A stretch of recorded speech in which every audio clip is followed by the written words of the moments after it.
Hi, All this is right, my name is Darwin. Hi, this is Dr. Darwin, the new dentist coach with another edition of Ask Dr. Darwin, where you ask questions about getting into dental school, about succeeding through dental school, applying to dental residencies, and life after dentistry and dental school, or life getting into dentistry and dental school. Today, we're going to be talking to a pre-dental student who is looking for a dentist and preparing for his dental application. And he has one or two questions he wants to ask. Keep in mind also, everyone, if you want to ask questions or you have some content that you want to hear on the show, be sure to send me an email here at newdentistcoach@gmail.com, newdentistcoach@gmail.com. Post videos for you as part of this content, as part of this series, weekly. So I don't want you guys to miss those weekly videos on Mondays, Wednesdays, Fridays, and Saturdays. So be sure that you subscribe to the YouTube channel, Dr. Darwin Speaks, and that way you hit notifications. You'll be notified every time a new video is dropped. So today we have future, and I'm going to put it out there, man, future student dentist, Dr. Kaobi, on the line, and he's joining us. Kaobi, how you doing, man? good, doing great. That's awesome, man. That's awesome. Yes. So tell everybody about yourself. So right now I'm a biology major. I'm concentration of functional biology of animals at Towson University.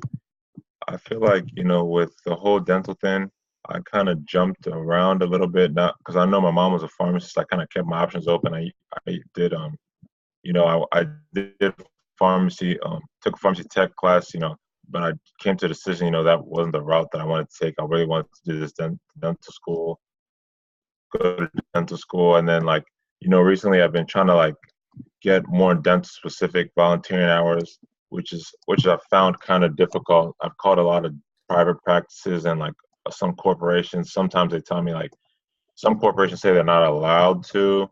And then I know some dentists, I guess for the personal reasons of maybe slowing them down, they're not as open to it. So I've tried to I know recently I reached out to my friend's private dentist who said he would give me a call back, and I also tried to call the University of Maryland Medical Center to see if I could get anything with a dental clinic there. So I've just been trying to broaden my options and try to see where I can find somewhere to stick. I got you. So it sounds like you started this process of finding a dentist or dentist to shadow and to volunteer some time in, which is important because that's a requirement for dental school for part of your application. You have to be knowledgeable and have some experience and understanding how the dental profession works, how an office works, how it runs, how there's auxiliaries in the office, procedures that are being done, so you can further understand how dentistry is practiced, because it's a little bit different than what you see in dental school as far as the actual day-to-day practice and how things are set up. But nonetheless, you need to have that experience. So it sounds like you started and you're on your way. Have you had any luck at all? Besides that call that I'm still waiting to hear from my friend's dentist, really haven't had much luck. Because like I said, a lot of places have told me they're not either they stopped doing. I know even my own personal dentist, he said his office no longer does it.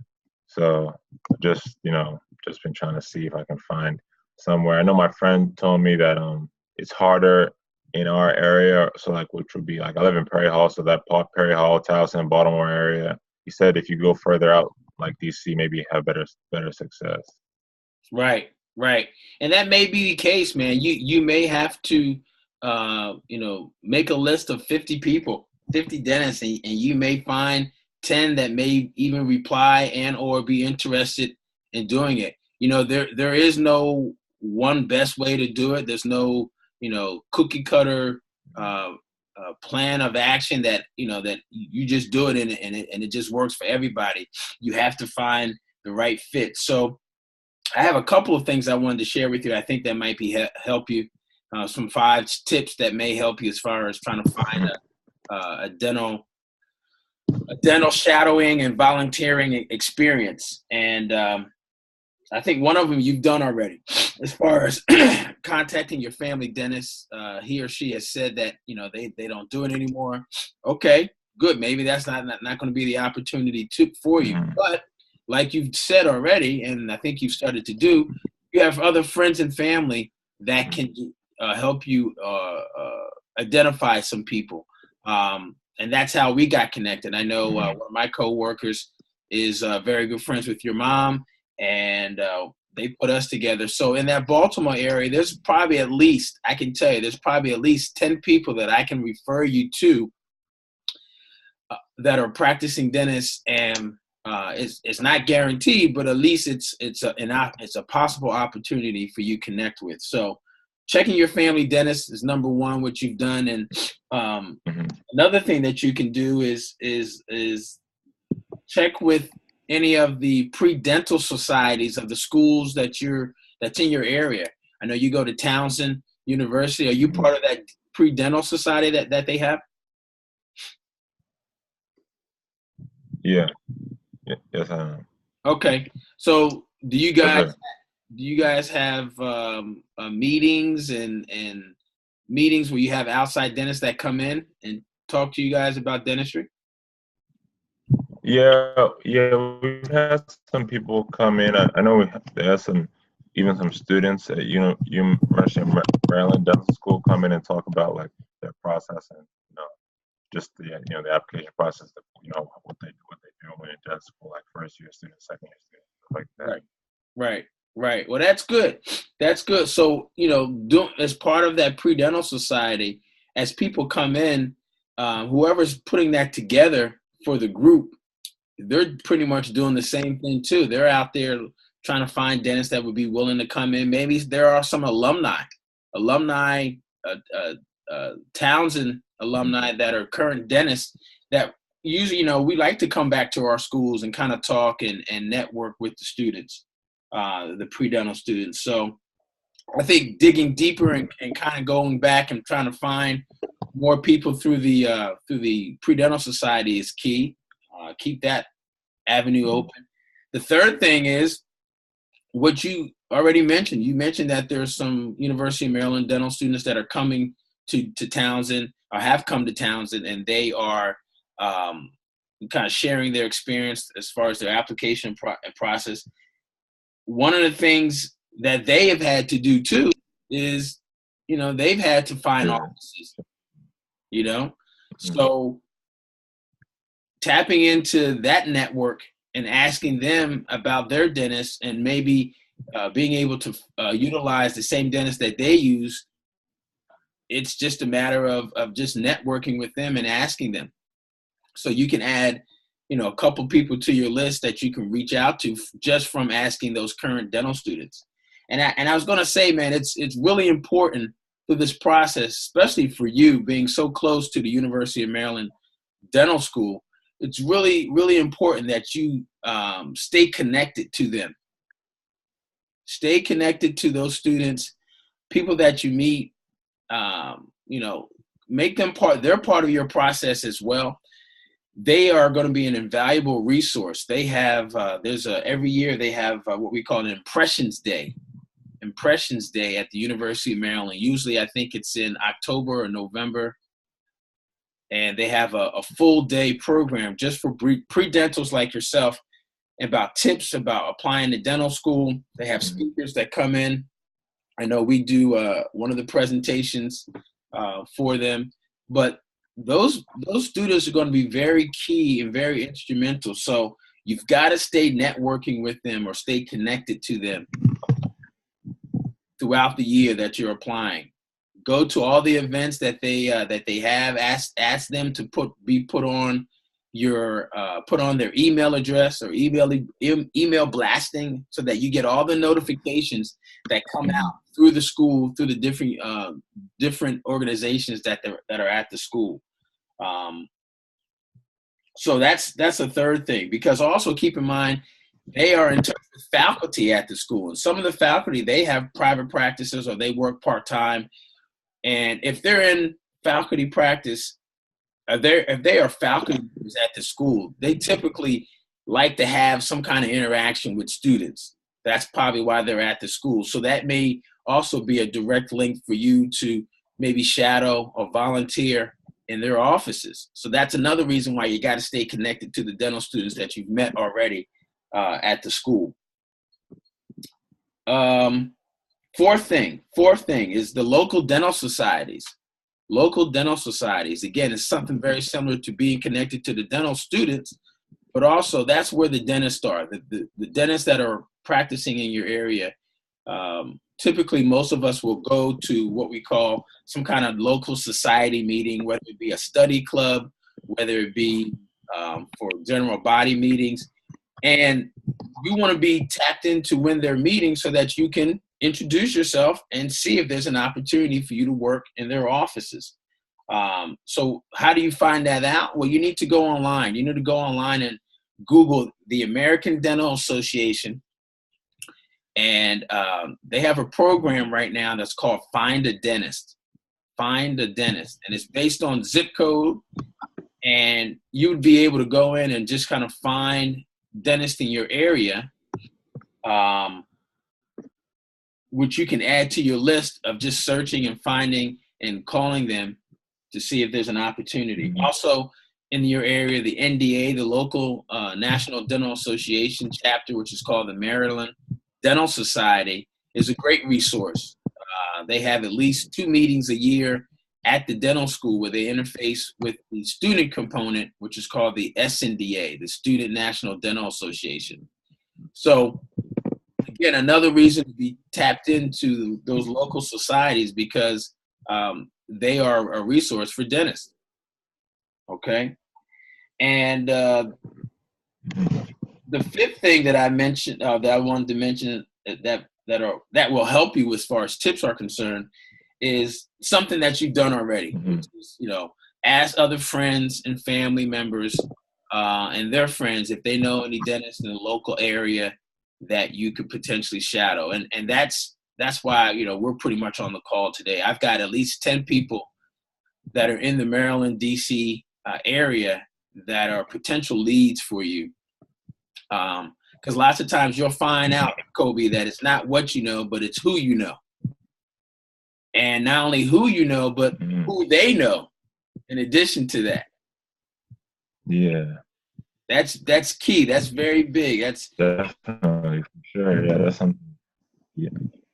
Very key. Very key. So once you've done those 5 things as a way of being able to find potential dentists to work for, first thing you got to do is, like you've done already, which is contact them via email, even do a follow-up call. I would tell you, have your personal statement ready, or at least in your mind. What year are you right now at Towson? I just finished my third year. I know in my plan, I know I'm taking a gap year after I'm taking a gap year after I graduate for matriculating. Yeah. Okay. So you just finished your third year. You're going into your 4th year, correct? Going to my 4th year. Going into your 4th year. Okay, so typically this is the year that most pre-dents will apply to dental school. Some, like yourself, take a gap year. But you also want to be thinking about, since you've made the decision to become a dentist, you want to be thinking about your personal statement and why and how you got to this point of making this decision or why you want to become a dentist, your travels or your changes in perspective. Yeah, exactly. How you got there. You want to have that ready too, so that when you go you meet offices or just have an idea, it doesn't hurt to starting to formulate that plan or that statement now. But having that ready so that when you meet people, they want to hear your story as well. They want to know why have you chosen dentistry as maybe a prerequisite for them agreeing to allow you to shadow in their office, and that'll help them maybe frame and sculpt your shadowing experience or your volunteering experience in their office. So I would tell you, you know, have that ready, or at least be drafting that up. Also, be willing to do Saturdays and evenings, depending on your schedule, you know, for school. For many offices, evening hours are prime for patients, and they have some evening hours. In addition to that, some Saturdays in some offices are also open. So you have to be willing to take any time that they give you as far as being able to come in and volunteer. And then another thing I would tell you to do is, if you're not on these platforms already, like Google search, Instagram, Facebook, I would tell you a lot of dentists now are promoting their services on these social media accounts.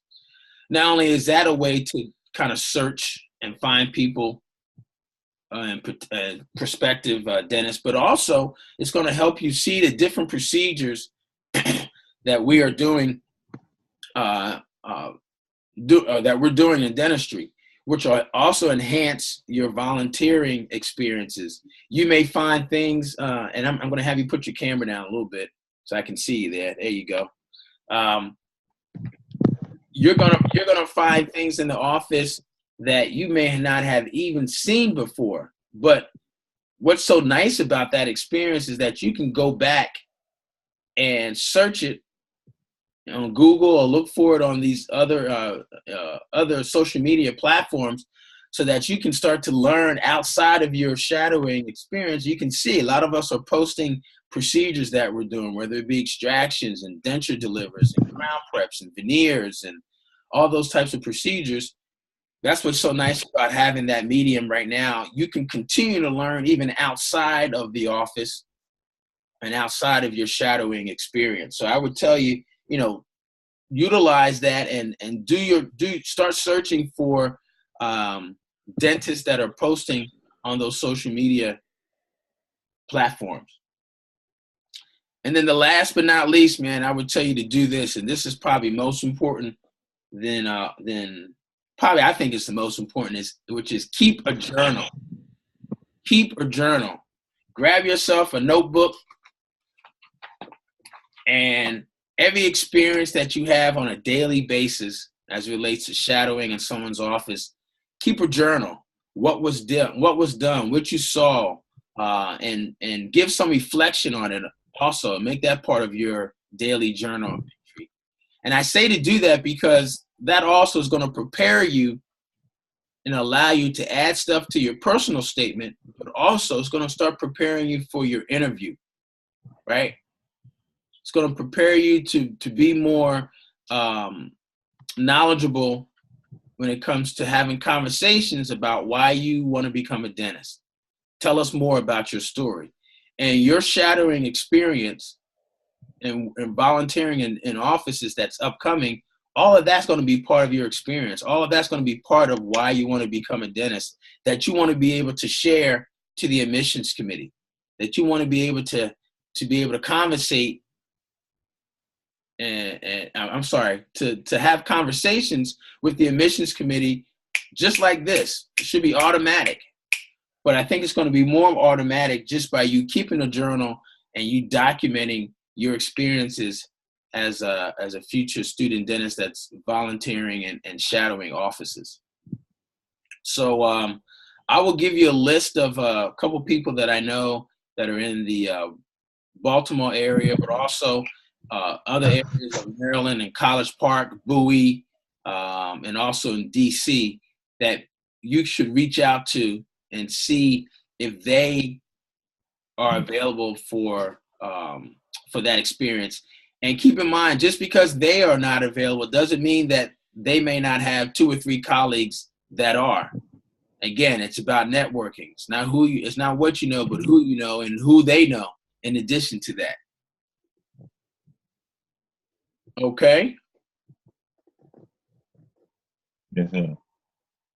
How's that sound? Is that helpful? That kind of help you, continue to? Yes. Yeah. Okay. Yeah. That sounds great. Okay. Any other questions related to how to find an office to shadow and volunteering opportunity? I mean, no, it's just, it's very thorough. Some of it was good to hear, hear that list. Some of the things, like you said, some of the things I had thought of, some of the things I hadn't started doing yet. So, it just gave me perspective. Like you said, keeping up with dental committees and, keeping up with the local dental schools and try to, network with them and seeing them is also another option, to get those type of opportunities. Yes. Yes. Basically just everything. Remember, man, it's a process. It is a process. It's not something that you're going to be able to get everything and find somebody overnight. It's a process. But just be true to the process and understand that keep grinding and trying to find people. That's why you want to keep a journal too of people that you do connect with, write down their names so that you can eventually go back and follow up. All right. There's a saying that I love, a buddy of mine says all the time, which I implement, which is the fortune is in the follow-up. The fortune is in the follow-up, meaning, you may contact somebody, but you have to continuously follow up, stay in communication. And when it's time, boom, you're there because you've been following up and building that relationship or and maintaining communication with that person. So that's when you become fortunate and successful, by constantly staying in communication and following up with people. So hopefully that's been helpful, man. And I appreciate you reaching out to me. Like I said, I'll send you the the names of people via email so that you have them and you're able to you'll be able to connect with them. Okay. Mm-hmm. That sounds great. All right. So, guys out there, if you like what you've heard today, or you want to find out more about how to find a dental office to shadow and volunteer, or if you have other questions, please shoot me an email here at newdentistcoach@gmail.com, newdentistcoach@gmail.com, and where you ask the questions and we get the answers for you. Hey, future student Dr. Kaobi, let's stay in contact. Thank you for your time this morning. Let's stay in contact, especially during this senior year that's coming up. Continued success to you. And, I think the next thing that we have planned is we definitely need to follow up and see how you're doing with your mentorship, overall, which includes dental shadowing experiences, but also getting ready for the DAT exam and really utilizing that gap year as far as taking advantage of that gap year to get you into dental school. I have a video about that you'll see coming up. It's either going to be right here or over here. It'll come up when we edit the video. So again, man, best of luck to you. Keep in contact with me. I'll shoot you those names of people right now so that you have them. And good luck, and let's stay in contact. Okay. Of course. Really appreciate that. You're welcome. You're welcome. Bye-bye. Bye.